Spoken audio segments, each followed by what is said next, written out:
Tel fut ce mois de mai. Le soleil y avait brillé 185 heures, soit 40 heures de moins que la normale. La température moyenne y avait été de 12 degrés 5. L'arrivage des légumes de 50 000 tonnes, celui des fruits de 36 000 tonnes.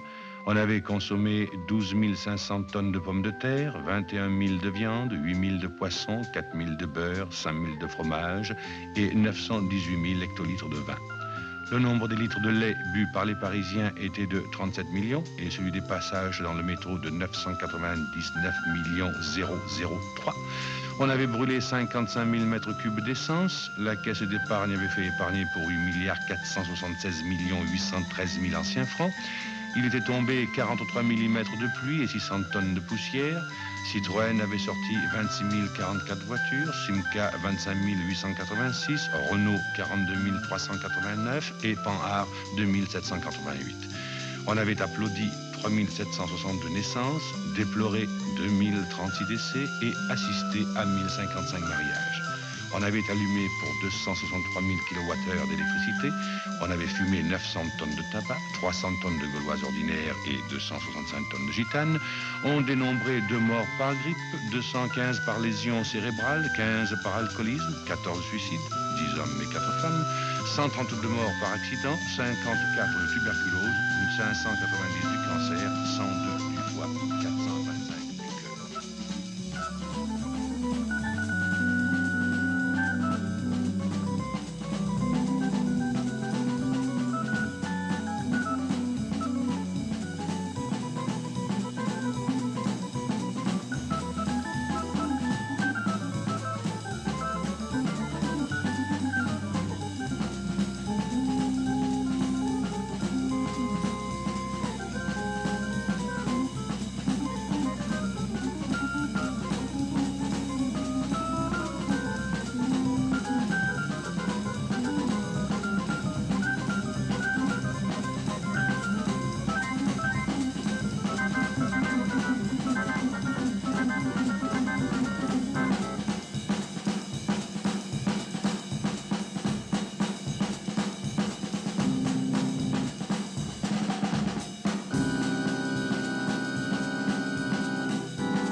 Mais pour les 5066 détenus des prisons de Paris, tous les jours du mois de mai furent absolument semblables.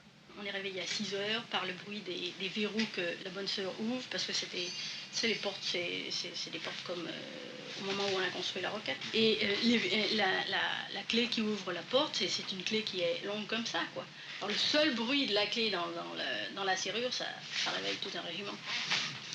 Alors on est réveillé, je sais pas, vers les 6 heures, et puis on va dans des lavabos communs qui sont, comment ça s'appelle, c'est un hexagone ou quoi, un pentagone. C'est une espèce d'hexagone, j'ai l'impression. C'est ça. Oui, enfin, à la pointe de chaque pentagone, c'est les toilettes, quoi. Alors tu as une rangée de robinets, et puis chacune fait sa toilette comme elle peut, quoi. Et puis... Au froid, naturellement. Oh, bah, bien sûr, il n'y a pas de chauffage là-bas. Il y a la pelle, puis le petit déjeuner. Une fille qui passe avec une marmite pleine d'eau noire, horrible. Et puis, qu'est-ce qu'il y a? Je crois que c'est tout, il n'y a qu'un jus, quoi. Et tout le monde cantine, quoi, ou presque tout le monde. Il y a la messe tous les jours? Non, le dimanche. Oui. Alors, en général, tout le monde va à la messe parce que c'est un moyen de communiquer avec les autres, quoi. Les bonnes sœurs, ça réjouit. Oui. Elles sont comme ensanglantées, embêtantes, c'est vrai. Elles sont comme tous les gens, enfin il y en a des biens, il y en a des très moches, mais il y en avait des très très bien, des jeunes il y en avait une particulièrement, une jeune qui s'était occupée de la section où j'étais en premier. De tout temps, elle s'était dit, moi j'irai dans une prison et je m'occuperai des prisonnières. Par contre, il y avait des vieilles campagnardes de bonnes sœurs qui étaient horribles, qui criaient plus que les détenus, qui étaient mesquines, qui étaient bêtes, qui étaient tout ce qu'on veut, quoi. Finalement, qu'est-ce qui est le plus insupportable? Ce sont les autres filles.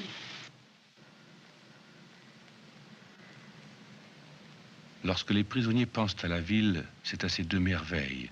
Des portes qui s'ouvrent du dedans, des pas qui vont en ligne droite.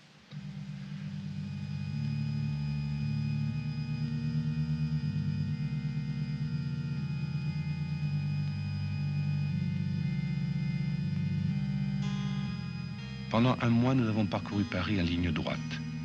De même que notre itinéraire pouvait être fait de tous les kilomètres noués bout à bout que les prisonniers accomplissent en rond entre les murs des cours et ceux des cellules, notre regard s'efforçait d'être celui d'un de ces prisonniers au premier jour de liberté, lorsqu'il essaie de comprendre comment vivent ces phénomènes, les hommes libres.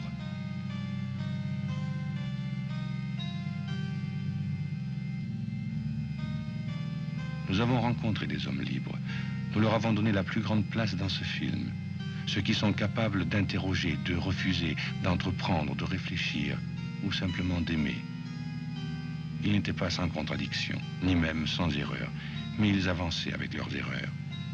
Et la vérité n'est peut-être pas le but, elle est peut-être la route.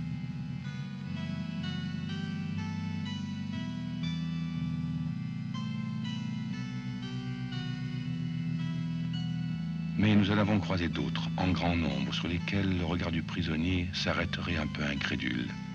Car, chez ceux-là, la prison est à l'intérieur.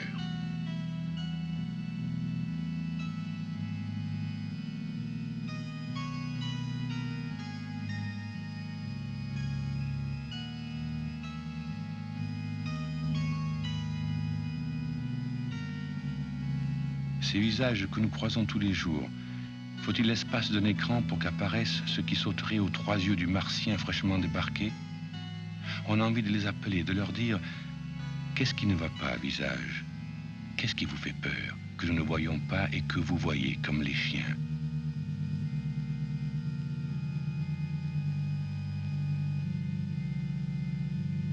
Est-ce l'idée que vos plus nobles attitudes sont mortelles?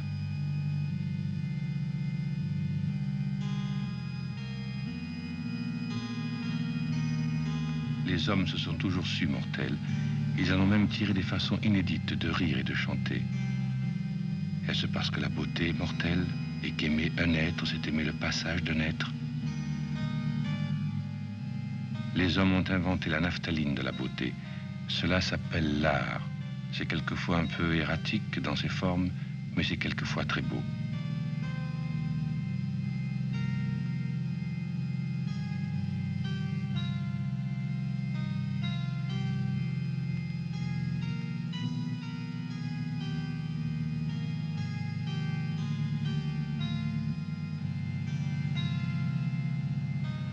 Alors qu'est-ce que c'est? Vous êtes à Paris, capitale d'un pays prospère, au milieu d'un monde qui guérit lentement de ces maladies héréditaires qu'il prenait pour des bijoux de famille. La misère, la faim, la fatalité, la logique. Vous ouvrez peut-être le deuxième grand aiguillage de l'histoire humaine depuis la découverte du feu. Alors, avez-vous peur de Fantomas? Est-ce, comme on le dit beaucoup, que vous pensez trop à vous? Ou n'est-ce pas plutôt qu'à votre insu, vous pensez trop aux autres?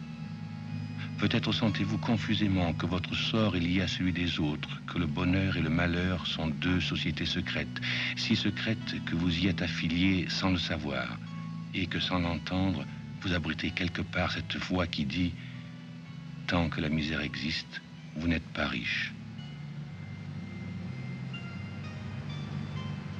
Tant que la détresse existe, vous n'êtes pas heureux. »